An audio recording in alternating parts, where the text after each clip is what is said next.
بسم اللہ الرحمن الرحیم۔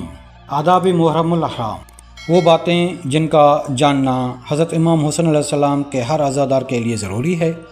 مجلس عزا و جلوس عزا میں باوضو ہو کر شرکت کریں۔ مجلس عزا و جلوس عزا میں پاکیزہ لباس اور ممکن حد تک سیاہ لباس پہن کر شرکت کریں۔ مجلس عزا و جلوس عزا میں مائیں بہنیں اور بیٹیاں باپردہ ہو کر شرکت کریں۔ مجلس و جلوس عزا میں موبائل فون کو سائلنٹ یا وائبریٹ پر رکھیں۔ مجلس سید الشہداء میں بچوں کو اپنے ہمراہ لائیں اور انہیں مجلس عزا کے آداب سکھائیں۔ نیاز و تبرک کا احترام کریں اور اس کو ضائع نہ ہونے دیں۔ تبرک و نیاز میں جو بھی ملے اس کا احترام کریں۔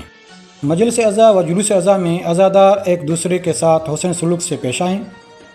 مجلس عزا و جلوس عزا میں پان، گٹکا، سپاری اور سگریٹ نوشی سے اجتناب کریں۔ اپنے ساتھ کاغذ اور قلم لے کر مجلس عزا میں شرکت کریں۔ اہم نکات نوٹ کریں۔ مجلس عزا سے واپس آ کر اپنے گھر والوں اور ملنے والوں سے مجلس عزا کے مفید نکات بیان کریں۔ یہ مومنین کی نشانی بھی ہے اور تحفظ کی ضمانت بھی۔ دوران جلوس عزا، دوران مجلس عزا نماز کے وقت باجماعت نماز ادا کریں۔ مجلس عزا و جلوس عزا میں کوئی ہنسی مذاق نہ کریں۔ حضرت امام حسن علیہ السلام پر گریہ اجر عظیم رکھتا ہے، اس لیے گریہ کریں۔ اگر دل چاہے تو بلند آواز سے روئیں اور اس میں شرم محسوس نہ کریں۔ اگر رونا نہ آئے تو سر جھکا کر رونے کی کوشش کریں۔ گریہ کرتے ہوئے دوسرے مومنین کے چہروں کو نہ دیکھیں۔ جب آنسو رواں ہو تو تبرکاً چہرے پر مل لینا چاہیے۔ مجلس عزا میں جہاں جگہ مل جائے وہیں بیٹھ جائیں۔ ایام غم میں ایسے ہر عمل سے اجتناب کریں جو خوشی اور تفریح کا باعث بنے۔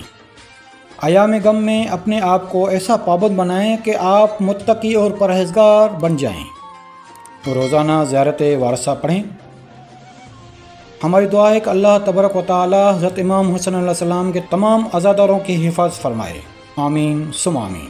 ماؤں، بہنوں، بھائیوں، مومنین و مومنات سے گزارش ہے کہ ہمارے یوٹیوب چینل سعادت ہوم ٹی وی کو ضرور سبسکرائب کریں اور رشتہ داروں، دوست احباب میں ضرور شیئر کریں۔ شکریہ۔